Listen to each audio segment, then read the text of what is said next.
Alright guys, day 13, part 1. So I was just listening to this long form video. It's about 40 minutes long, but I was able to get it done in about 20 because I listen to YouTube videos on 2 times the normal playback speed. Anyways, it's this video by Dan Koe. Some of you might know him from Twitter. He's really big on Twitter, but right now he started hit this YouTube channel, and the man just provides so much value through his videos. It's pretty inspiring. I want to be able to produce content like that for you guys. So the video that I just finished watching was, I believe it was titled "The Value Creator" or something like that. It's the video that he posted right after. It's his most recent video. The previous one was where he talks about productizing yourself and starting a one-person business.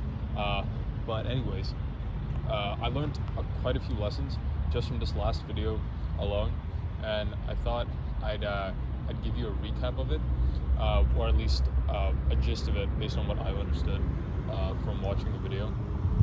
So first and foremost, you want to participate in the creator economy, because I've already explained this in previous videos, but essentially you are your own niche, you are your own product, you are your own differentiating factor. And so part of identifying that differentiating factor is exploring things you're genuinely passionate about, things you're genuinely curious about. Dan said to look at your browsing history and use that to figure out things that you are naturally inclined to, things you actually, you're so curious about, you actually enjoy learning about it. It's not like school where you're learning about something that you don't really give a shit about and it feels depressing. Instead, you're learning about something that you're truly excited to know about, something you really want to know more about. Like, oh, this is such a good video. This is such a good video. This is such a good topic. This is so insightful. Like, whatever it is, right? Figure out what that is for you, and use a combination of your interests to formulate a unique perspective. And that unique perspective is you. It's a reflection of you, a reflection of who you are, your thought process, what you're working towards, and so you can share that unique perspective through social media. And that's the second step, utilizing permissionless leverage. And so that means utilizing the power of media to share your message, to share your perspective, to document your thoughts, the things that you learn, and provide value to other people. Dan talks about writing. Dan talks about how your ideal reader is really yourself. It's your past self. It's your present self. If you create content that you yourself would find valuable, people who are similar to you, who share your interests, who share your passions, who share your hobbies, they will find your content valuable because you're producing content that you yourself find valuable. Like, if you just ask yourself when you're producing content, like let's say you make a YouTube video, ask yourself, would I actually click on this video when you're evaluating the thumbnail? When you look at the title of your video, ask yourself, do I really find this interesting? When you watch your actual video, ask yourself, would I watch this through until the end, the very end, or would I click off halfway through, or after 15 seconds because the intro wasn't captivating enough, or the editing sucks, or the information just isn't valuable whatsoever? And so really critique yourself, be brutally honest. And that's basically the best educational marketing that you can possibly get. That's another thing that I learned from Dan himself. I mean, he puts out so much valuable content. You guys should definitely check him out. Again, his name is Dan Koe. Koe as in K-O-E. So that's how it's spelled. Anyways, so there's that. So first, you figure out what your unique perspective is, your niche, who you are, your brand, and then you share it through social media. You need to grow in social media, so you need to prioritize, the strategies, basically for garnering attention. Get good at garnering attention, get good at capturing attention. Once you are able to do that, then you can prioritize depth and knowledge and actual information. I mean, it's not like you shouldn't be providing value through like short form content, for example, and ramping up production volume so that you can get as much content out as possible, so that you can get as much exposure as possible, hence as much attention as possible, which will fuel your growth. And that's part of the reason why I started this secondary channel. So far, I've gotten no views on any of my videos whatsoever, but eventually I know it's going to pay off, because over the course of the year on this channel, if I continue to upload 2 videos every single day without fail, which I haven't failed to do so far, like I've uploaded, this is the 13th day. So I'm after I upload this video you're seeing right now, another one's going to be uploaded later today in the evening. That's 26 videos in total that I've produced in just 13 days. And so that's a substantial output of content, at least compared to what most people are doing. And on top of that, I produce long form videos on my channel, which I repurpose as shorts, and I also produce dedicated shorts based on things that I find interesting topics, things that may not be substance enough to produce a whole entire long form video on, but are more than enough to produce an actual short on. And so I'm ramping up production volume as much as I humanly can, at least given my other commitments and still managing those. But so you have to learn the game, essentially. That's what Dan means. You need to get good at garnering and capturing attention. And so figure out what your unique perspective is, figure out who you are, your brand, your niche. Then share your thoughts, share your perspective through social media by providing value to other people, mass produce and garner attention, get good at the game, learn the game, so that you can grow your audience, grow your channel, and finally prioritize depth, knowledge, and information and true value. And so you go deep into concepts, you have mental clarity. Let's say instead of just rambling on with a script, you go on walks, you reflect, you introspect, and you document your thoughts, and then eventually you can organize them into a coherent argument that you can use to base your script off of. And then you can use that script to produce content, whether it's a video, whether it's a Twitter thread, whether it's an email newsletter, or whatever it may be. And Dan does specifically mention that you should be building an email newsletter no matter what, because if people, if social media platforms decide to take your content down, then you're fucked, because your audience has just been taken away from you. But if you build an email list, no one can take that away from you, because you can just keep track of it on an Excel sheet. You can use any platform to send out those emails to, but you have those emails. You have the trust of those people. They have given you permission to contact them via email, and that's something that most people don't like doing.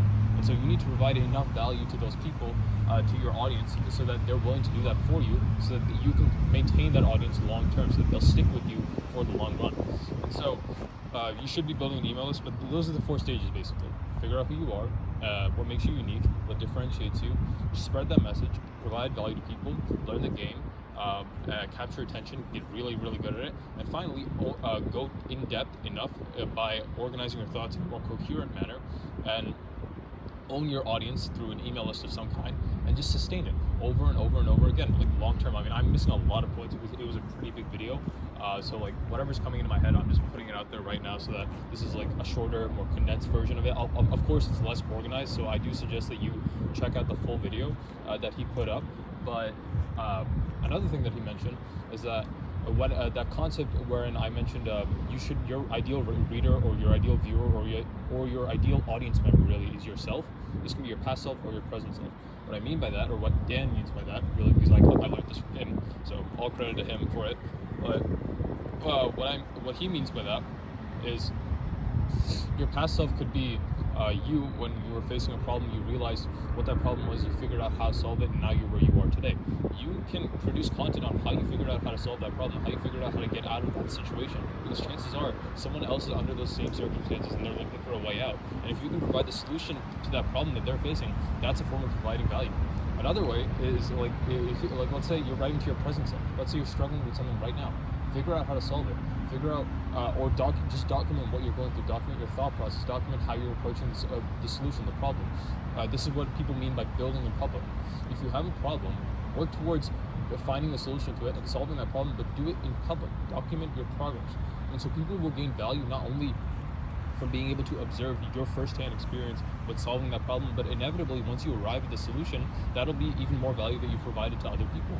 And because you've not only provided the solution at the very end, but also documented the entire journey to getting to that solution to solve the problem, that's much, much more valuable. Think about it.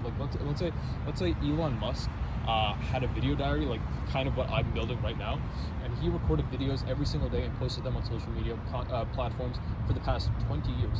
Do you have any idea how much of a gold mine that would be? People would probably pay tens of millions for that kind of information, an in-depth look into Elon's brain. Now, of course, I'm not comparing myself to Elon Musk. I'm nowhere near the level that he's at, although I hope to be someday. I mean, I wouldn't mind if I was, but the point is, that you never know, in the present moment you might not realize how valuable your thoughts, your perspectives, your ideas are, but eventually later on in the future, once you've made something of yourself, once you've built yourself in public, then they become extremely, extremely valuable. No one cares about successful people until they become successful people, until you know who they are, what they've accomplished, how they've accomplished what they've accomplished. And then once you look up to someone, you want to be like them, you want to emulate them, so you want to figure out how they did it. And that's when this content that you produce by documenting your thoughts and your ideas and your progress towards solving your own problems or the problems of other people, that's when this stuff becomes incredibly valuable to others. It's when you've done something that they want to do and they want to get to the same place, they're going to come back and look at the content that you produced on your journey to get to where you are, so that they can learn something from that and then produce the same result that you've achieved. That turned really philosophical all of a sudden. Like, I don't even know. I just went off on a rant, kind of. But yeah, I hope you found that valuable. And again, check out Dan Koe. Name is spelled D-A-N. It's not very complicated. And his last name is spelled K-O-E.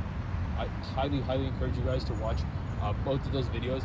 The one about being the value creator and the other one about productizing yourself. And he has a few more videos. One talks about the creator economy. So like, he just has a gold mine of content. Like, if you want to learn how to participate in the creator economy and succeed by doing something that you love doing, then I highly recommend that you check out that guy's channel. He's incredible. So Dan, if you're watching this, you're probably not, but if you're watching this, thank you for the content you put out. It's extremely helpful, and I've learned a lot from you. So yeah, anyways, to the rest of you guys, I'll see you in the next one. Peace.